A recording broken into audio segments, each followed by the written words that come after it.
ભરૂચના પાલેજ નગર સહિત પંથકના ગ્રામ્ય વિસ્તારોમાં મુસ્લિમ સમાજ દ્વારા પવિત્ર આસુરા પર્વની શ્રદ્ધાભેર ઉજવણી કરાઈ હતી।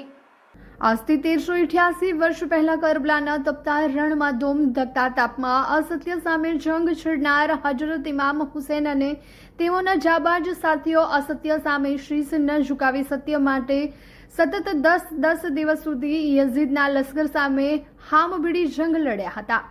સદીઓ વીત્યા છતાં આજે પણ સમગ્ર વિશ્વના મુસ્લિમ સમુદાયના લોકો પવિત્ર મહોરમ માસમાં કરબલાના શહીદોની યાદમાં દર વર્ષે મહોરમ માસમાં શહીદોને પાદ કરી ખીરાજે અકીદત અર્પણ કરે છે।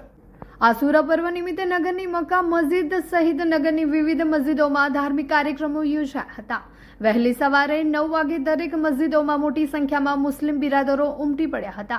નગરની મસ્જિદોમાં આસુરા પર્વ નિમિત્તે વિશેષ નવાફિલ નમાઝ અદા કરવામાં આવી હતી। મક્કા મસ્જિદના ખતીબો ઇમામ સાહેબે આસુરાની દુઆઓ હાજરજનોને પઠાવી હતી। ત્યારબાદ વિશેષ દુઆ ગુજારી સલાતોના સલામના પઠનાદ કાર્યક્રમનું સમાપન કરવામાં આવ્યું હતું।